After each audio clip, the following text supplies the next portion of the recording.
ಆಗಮಿಸಿರ್ತಕ್ಕಂತಹ ನನ್ನ ಪತ್ರಿಕಾ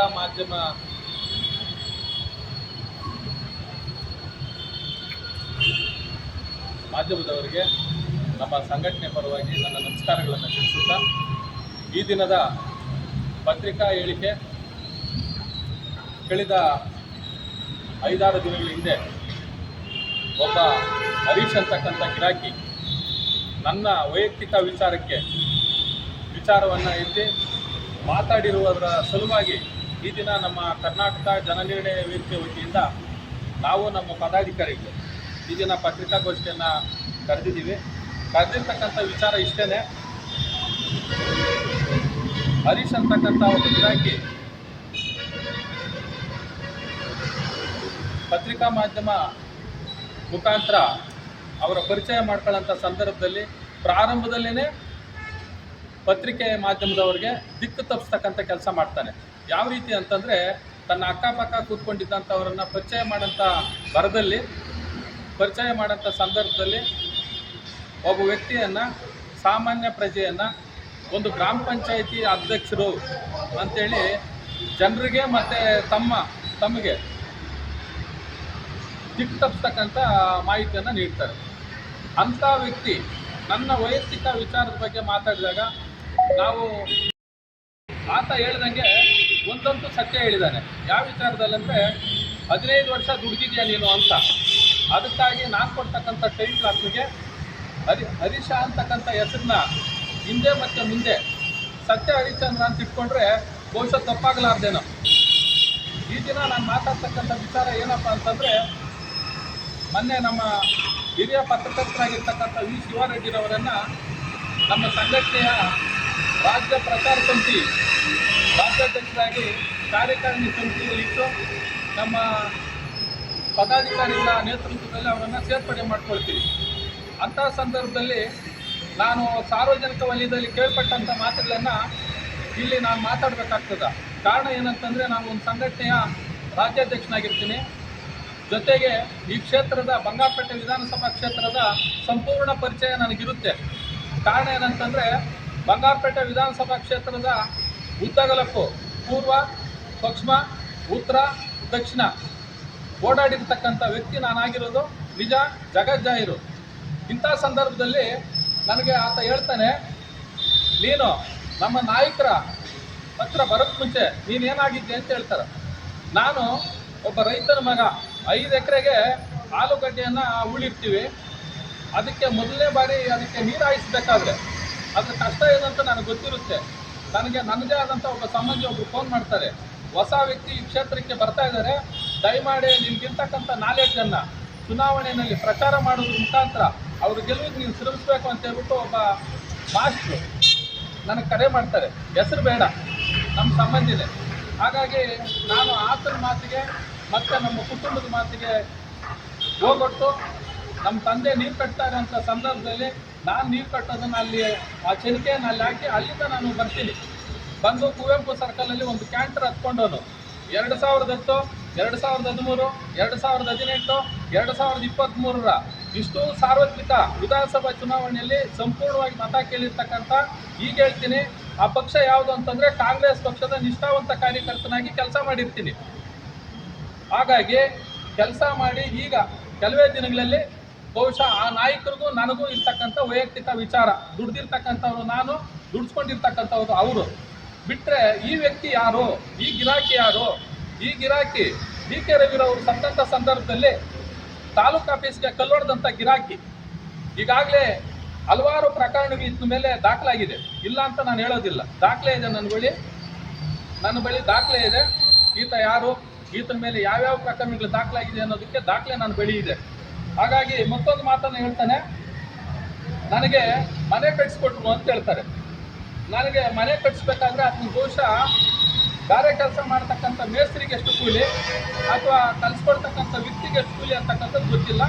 ನಾನು ಚೋಳಮಂಡಲಂ ಫೈನಾನ್ಸಲ್ಲಿ ಸಾಲವನ್ನು ತಗೊಂಡಿರ್ತೀನಿ. ಸಾಲವನ್ನು ತಗೊಂಡು ಸುಮಾರು 5 ವರ್ಷಗಳ ತನಕ ನಾನು ಕಟ್ಟಂಥದ್ದೆಲ್ಲವೂ ಸಹ ಬಡ್ಡಿಗೆ ಹೋಗ್ತದೆ.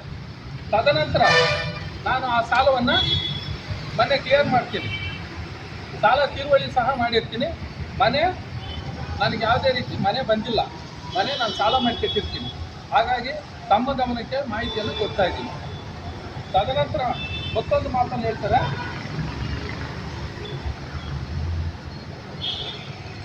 ಕಾರು ವಿಚಾರ ಹೇಳ್ತಾರೆ. ಕಾರು ಏನಪ್ಪ ಅಂತಂದರೆ, ಚುನಾವಣಾ ಪ್ರಚಾರದಲ್ಲಿ ನಾನು ಆ ಕಾರಲ್ಲಿ ಇಡೀ ಕ್ಷೇತ್ರ ಸುತ್ತಿರೋದು, ಇಡೀ ಜನಕ್ಕೆ ಗೊತ್ತಿರೋಂಥದ್ದು, ಜಾಹೀರಾಗಿರ್ತಕ್ಕಂಥದ್ದು ಶತಸಿದ್ಧ. ಹಾಗಾಗಿ ಆ ಕಾರನ್ನು ಅಲ್ಲೇ ಇರ್ತದೆ. ಆ ಥರ ಏನಾದರೂ ನನಗೆ ಯಾರಿಂದ ಯಾರಿಗಾದರೂ 29 ಫಾರಮಲ್ಲಿ ಸಿಗ್ನೇಚರ್ ಮಾಡಿ ನನಗೆ ಕೊಟ್ಟಿದ್ದರೆ ಅವ್ರ ದಾಖಲೆಯನ್ನು ಬಿಡುಗಡೆ ಮಾಡ್ಬೋದು ಅಂತ ಹೇಳಲಿಕ್ಕೆ ಬಯಸ್ತೀನಿ.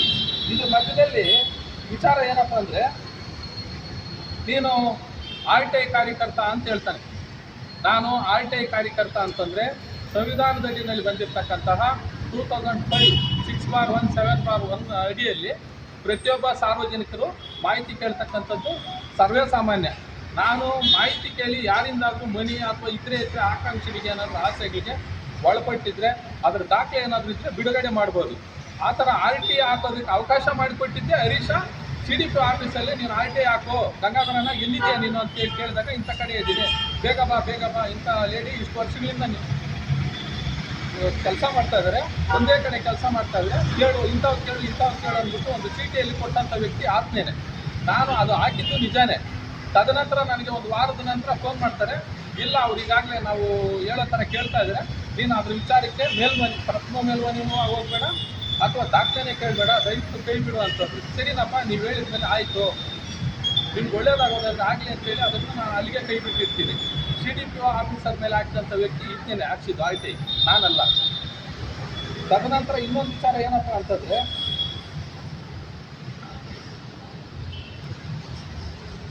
ಯಾವುದೇ ವ್ಯಕ್ತಿಯ ಹೆಸರಾಗಲಿ ಹರೀಶನ ಹೆಸರಾಗಲಿ ನಾನು ಪ್ರಸ್ತಾಪ ಮಾಡಿಲ್ಲ. ತದನಂತರ ಪಕ್ಷದ ಹೆಸರು ನಾನು ಪ್ರಸ್ತಾಪ ಮಾಡಿಲ್ಲ. ಅದು ಸಹ ಸುಳ್ಳನ್ನು ಹೇಳ್ತಾನೆ. ಆಮೇಲೆ ಹಿಟ್ಲರ್ ಸರ್ಕಾರ ಹಿಟ್ಲರ್ಗಾಗಿ ನಡ್ಕೊಳ್ತಾರಂತಕ್ಕಂಥ ಪದ ನಾನು ಬಳಕೆ ಮಾಡಿಲ್ಲ. ಯಾಕೆ ಅಂತಂದರೆ ಆತ ಸೃಷ್ಟಿ ಮಾಡ್ಕೊಂಡಿರೋಂಥ ಪದ ನನಗೆ ಗೊತ್ತಿಲ್ಲ. ಕಾರಣ ಸಾರ್ವಜನಿಕ ವಲಯದಲ್ಲಿ ಹೇಳ್ತಾರೆ, ತಹಸೀಲ್ದಾರ್ ವೆಂಕಟೇಶಪ್ಪನವ್ರು ಇಲ್ಲಿಂದ ವರ್ಗಾವಣೆ ಆಗ್ತಾರೆ. ಯಾಕೆ ಅಂತಂದರೆ ಇವರೇ ಮಾಡೋಂಥ ಪ್ರೆಸ್ ಮೀಟ್ಗಳ ಮುಖಾಂತರ ನಾನು ಕೇಳಿರತಕ್ಕಂಥದ್ದು ಏನಂತಂದರೆ ಭ್ರಷ್ಟಾಚಾರ ಮಾಡ್ತಾವನೆ ಅಂತ. ಅದಕ್ಕೆ ಹಿಂದೆ ಇದ್ದಂಥವರು ದಯಾನಂದ್ ಅವರು, ಅದಕ್ಕೆ ಹಿಂದೆ ಇದ್ದಂಥವರು ಇನ್ನೊಬ್ಬರು. ಈ ಥರ ಅನೇಕ ತಹಸೀಲ್ದಾರ್ಗಳು ಬಂದಾಗೆಲ್ಲೂ ನೀವೇ ಹೇಳ್ತಾ ಇರೋಂಥದ್ದು.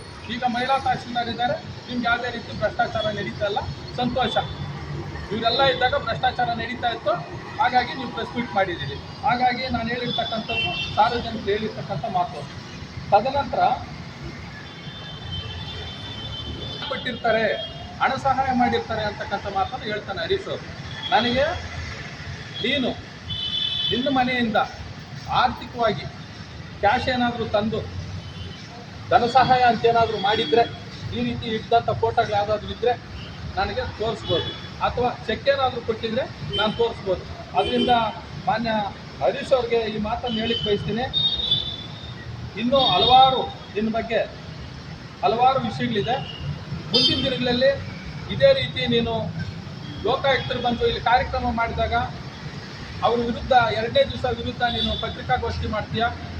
ಮಾಜಿ ಸಂಸದರು ಬಂದು ಅವರ ಒಂದು ಹೇಳಿಕೆ ಕೊಟ್ಟಂಥ ಸಂದರ್ಭದಲ್ಲಿ 2ನೇ ದಿವಸ ನೀನು ಅವ್ರ ವಿರುದ್ಧ ಮಾತಾಡ್ತೀಯ.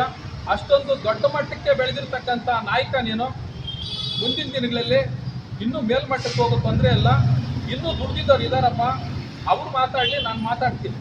ನೀನು ಏನು ದುಡಿದೆ, ನೀನು ಬಂದು ತಾಲೂಕ್ ಪಂಚಾಯತಿಯಲ್ಲಿ ನನಗೆ ಟಿಕೆಟ್ ಕೊಟ್ಟಿಲ್ಲ, ನನಗೆ ಅನ್ಯಾಯ ಮಾಡಿದರು ಅಂದ್ಬಿಟ್ಟು ನಿಮ್ಮ ನಾಯಕರ ವಿರುದ್ಧ ನೀವು ಮಾತಾಡಿರ್ತಕ್ಕಂಥ ಅವಾಚ್ಯ ಪದಗಳು ಲಕ್ಷಾಂತರ ಮಾತಾಡ್ಕೊಂಡಿದೆಯಾ. ನಿನ್ನ ಬೇಳೆಕಾಳು ಬೇಯಿಸ್ಕೊಳ್ಳೋದಕ್ಕಾಗಿ, ಯಾರನ್ನೋ ಮನವೊಲಿಸೋದಕ್ಕಾಗಿ ಲಕ್ಷಾಂತರ ಜನ ಮತ ನೀಡಿರ್ತಕ್ಕಂಥವ್ರ ವಿರುದ್ಧ ಅವ್ರ ಬಾಯಲ್ಲಿ ಮಣ್ಣಾಕ್ಬೇಡಪ್ಪ ಹರೀಶ, ನೀನೊಬ್ಬ ಗಿರಾಕಿ ಅಂತಕ್ಕಂಥ ಮಾತನ್ನು ಹೇಳಿ ನಾನು ಈ ಮುಖಾಂತರ ಅದನ್ನ ಹೇಳಲಿಕ್ಕೆ ಇಷ್ಟಪಡ್ತೀನಿ. ಇದೇ ರೀತಿ ಪದೇ ಪದೇ ಏನಾದರೂ ನಿಂತಲ್ಲಿ ಕುಂತಲ್ಲಿ ಪತ್ರಿಕೆ ಬಾಲಿಶ ಹೇಳಿಕೆಗಳನ್ನು ದಾಖಲೆ ಇಲ್ಲದೆ ಕೊಟ್ಟರೆ ಕಾನೂನು ರೀತಿ ಹೋರಾಟ ಮಾಡಲಿಕ್ಕೆ ಏನೆಲ್ಲ ದಾಖಲೆಗಳಿಬೇಕೋ ಆ ದಾಖಲೆಗಳನ್ನು ಈಗಾಗಲೇ ಕ್ರೋಢೀಕರಿಸಿದ್ದೀರಿ. ನಾನು ಎತ್ಕೊಂಬರೋಕ್ಕೆ ಭಾರ ಆಗಿ ಬಂದಿಲ್ಲ. ಈಗ ಕೇಳಿರ್ತಕ್ಕಂಥ ಪ್ರಶ್ನೆಗಳಿಗೆ ಉತ್ತರವನ್ನು ನೀಡಿದ್ದೀನಿ ಅಂತ ಹೇಳ್ತಾ ನನ್ನ ಈ ಮಾತನ್ನು ಮುಗಿಸ್ತಾ ಇದ್ದೀನಿ. ಜೈ ಭೀಮ್.